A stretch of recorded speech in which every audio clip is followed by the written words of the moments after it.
Hey, wij zijn bij de fitness. Ik ga gymmen. Voor de eerste keer met de camera op mijn gezicht, met een microfoon, alles erop en eraan. Ik heb super veel stress, maar we gaan ervoor. Vandaag is het leg day, specifiek glute day, want ja, dat is het enige dat ik eigenlijk het liefst doe. Dus dat gaan we ook doen vandaag. Ik heb drinkbus bij, koptelefoon en straps. Is dat papa? Ah, het is al mijn time to shine, of wat? Alright, we zijn in de gym. En zoals ik daarnet al zei, is het glute day. Dus ik ga beginnen met cable kick backs. Ik ga zo'n dingetje nemen. Ik begin met 7 kilo, niet te zwaar. Ik ben redelijk slap. Steken de voet erin. Wacht even. Ah ja, ik begin met de andere voet, anders begin ik met mijn rug aan de camera, dat is niet zo slim. Alright, voet ervoor, voet een beetje naar achteren. Ik leg altijd mijn hand hier zo half op mijn rug komt, omdat ik het gevoel heb dat ik dan meer een muscle connection heb ik gezien op TikTok dat mensen dit noemen, dus ik noem het ook zo. En natuurlijk zo traag mogelijk naar boven en naar beneden. Oei. En meestal, ik doe het liefst iets lichter van gewicht en meer reps. Omdat ik het gevoel heb dat je het zo meer voelt. Dus ja, dat doe ik. Ik weet er niet van. Maar ik heb al zo warm. Ik heb nog nooit zo'n stille gym gehoord, want er is echt niemand. Ze mochten heel lief filmen in de gym na de uren. En de muziek is ook helemaal uit. Dus dat is perfect. Maar ik ga wel voor de volgende set mijn koptelefoon aandoen. Want anders hoor ik mezelf heel tijd luid ademen. En dat is heel kut. Ah ja, ik ben mijn andere baby vergeten te doen. Oei. En dit is ook de eerste keer dat ik mezelf echt film met een camera en een microfoon. Want normaal vind ik mezelf gewoon zo een beetje sneaky, zo mijn gsm ergens op de grond plaatsen in een hoekje. Oh, dat is kut. Normaal maak ik deze sounds niet hoor. En laatst heb ik mezelf, normaal ben ik echt zorgig dat ik super stil ben in de gym, dat ik niet opeens zo of zo een raar lawaai maak. Wat dat ook normaal is door mensen enjoy de random soundmaking of zo. Maar laatst was ik denk ik hip thrust aan het doen, achter me. En ik kon niet meer en opeens maakte ik een raar geluid en ik was helemaal in shock van mezelf. Opeens kwam er daar een oerkreet uit, dat was echt raar. En vandaag is ook het probeersel om een soort Sam Sulek, ik hoop dat ik zijn naam een beetje juist uitspreek, de gigantische brede gym guy, zijn video's een beetje naprobeer te maken, in dezelfde stijl bedoel ik. Want ik heb al vaker gehoord dat mensen zeggen dat ze een rustgevend gevoel krijgen van zijn video's. Dat hij altijd gewoon een beetje rustgevend praat doorheen zijn sets en voordat hij naar de gym gaat en daarna. Dus ja, dat soort effecten ook willen creëren vandaag. Waarschijnlijk gaat het totaal niet lukken, want it's my first time, you know. Het is mijn eerste keer, dus het is gewoon een probeersel. Je moet maar laten weten als je het een beetje interessant vindt of niet. Ik denk wel dat ik hem straks zwaarder ga zetten. Want nu is het wel nog redelijk te doen voor de lange periode. Dat moeten we niet hebben natuurlijk. Maar ik ben veel slapper met dit been dan het andere. Oh my.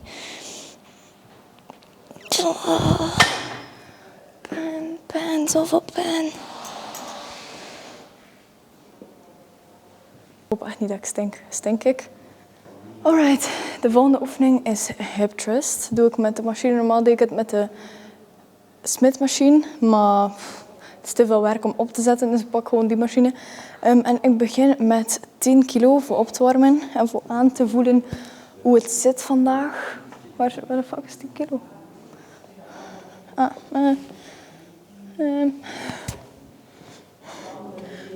Oké. Pak het 2 keer 5. Ik ben de laatste tijd echt mega hard aan het struggelen met mijn muziek te vinden om op te gymmen, want de muziek dat ik gewoon luisterde elke dag voor te gymmen, ben ik echt helemaal beu geluisterd. Maar de rest vind ik zo te hard, zo te toe. En bij de hip thrust doe ik de 8-8-8 methode. En dat is eerst 8 keer gewoon volop de full motion hip thrust. En dan de tweede keer is overslaan naar, hoe noemt dat? Bridge hip thrust. Dat is een beetje, dat is halverwege stop je, ga je naar boven, doe je 2 keer, ga je terug halverwege en zo doe je dat dan 8 keer. En dan 8 tellen houden en dan kan je stoppen. Zo vermoeiend, maar echt mega goed. Dus ja, dat ga ik nu doen.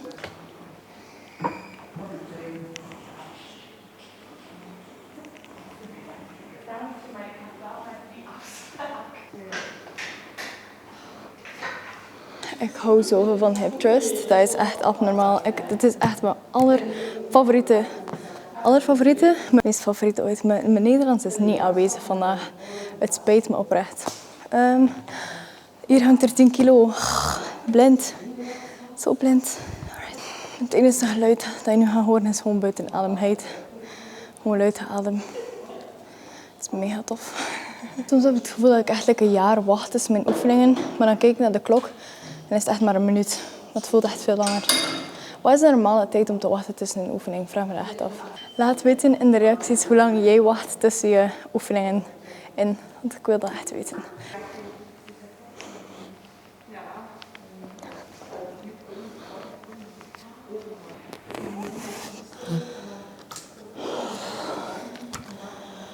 Oh. Zalig. Ik geloof dat mensen, een groot deel van de mensen met depressie, als ze naar de gym gaan, dat ze een 10 keer beter gaan voelen. Echt waar. Gym laat je zo goed voelen. Like daarna, de satisfaction, het gevoel dat je hebt daarna. Zalig. Echt, ik hou ervan. Ik ga mezelf proberen op te trekken. Op kantoor hebben we zo'n bar gekocht om tussen de deur te steken. Ik kan me misschien 1,5 keer optrekken. Dus laten we hopen dat opeens, op een magische wijze, dat ik er opeens 3 kan doen of zo. Kan niet. Ik ga me een klein zetje geven. Massa, dat is heel erg. Oei, oei. Ja. Het is al een besefmomentje natuurlijk. Alright, laatste set. Hij zit op. Wow. Wat dan?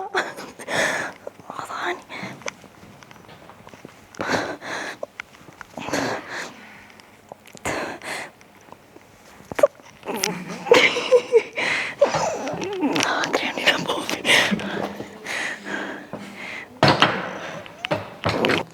Ik ga de RDL skippen, want amai. Ja? Oh. Jawel hoor. Ik heb het gevoel dat ik niet meer op mijn kont kan zitten. Oké. On to the next. Ik vind deze oefening zo kut als je recht zit.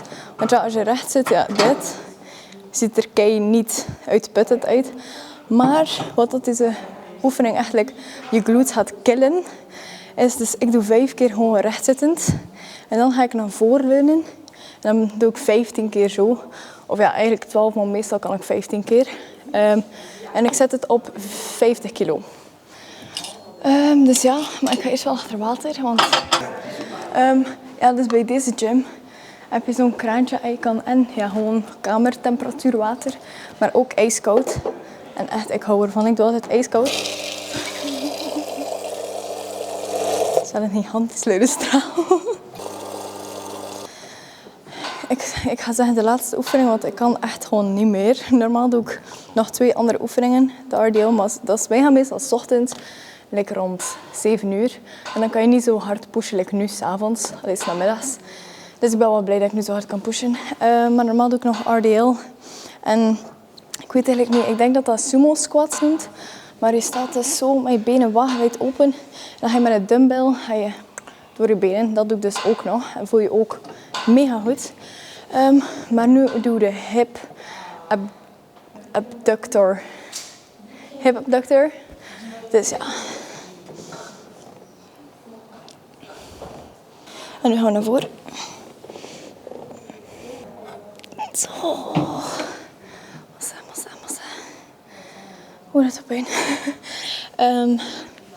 Ik ga 3,5 kilo zwaarder doen. Want nu heb ik 22 keer in totaal gedaan. Wat iets minder. Als jullie tips hebben voor mij, laat het alsjeblieft weten in de comments. Ik ben echt gewoon een beginner in de gym. Ik doe het misschien een paar maanden elke dag. Of ja, meerdere malen per week. Ik ben totaal geen pro. Ik haal mijn tips van TikTok of YouTube. Dus ja, dus neem mij niet als voorbeeld. Ik plaats gewoon iets op YouTube. En ik wil ook de gym bedanken dat we hier mogen filmen. Want ja, het is natuurlijk na de openingsuren. De muziek staat af. Mega, mega lief.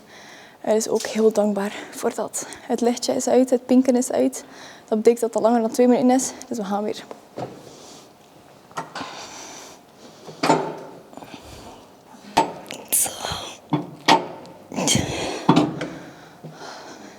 Maar als ik voorover leun en ik zit met mijn armen zo, ik voel gewoon de warmte van mijn lichaam gewoon stralen naar me toe. Amai, dat is zo warm.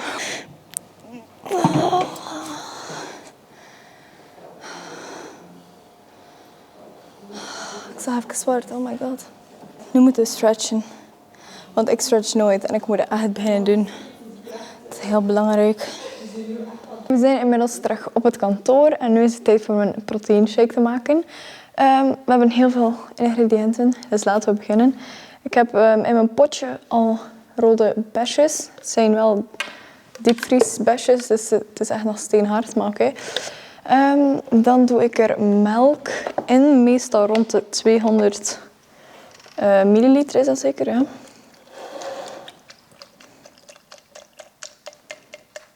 Voilà. Dan een banaantje. Ik ga er wel nu al de proteïnepoeder in doen, want ik heb meestal het probleem dat mijn proteïnepoeder dan blijft hangen aan de zijkantjes of aan de onderkant. En dat mixt heel moeilijk. Dus dat doe ik al bij de melk. Het is echt een gigantische pot, oh my. En dit is de vanille smaak van XXL Nutrition Delicious Series. Voilà, volle scoop.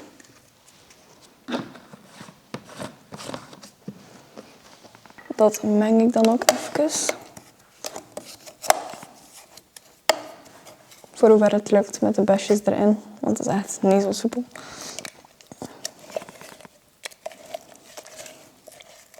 Dan doe ik er een volle banaan in. Het is heel lekker. Op het einde smaakt het een beetje naar een bananen-aardbeien milkshake. Het is echt super, super lekker. Het valt wel echt als een baksteen op je maag.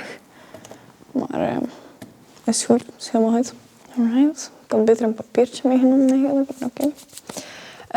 Dan een schep vanille-ijs. Het is straks zo lekker. Welke lepel ga ik dit doen? Oké, voilà. Voilà. Vervolgens een volle schep, eetlepel pindakaas.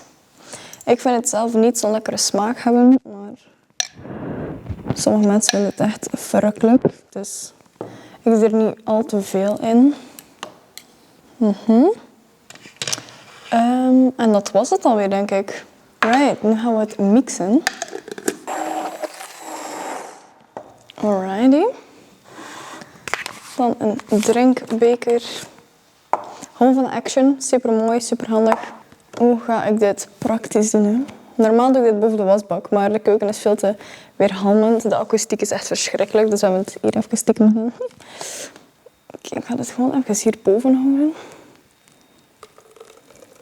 Het zit tot ongeveer zo vol, dus dat is redelijk veel voor mij. Ik weet like 55 kilo of zo.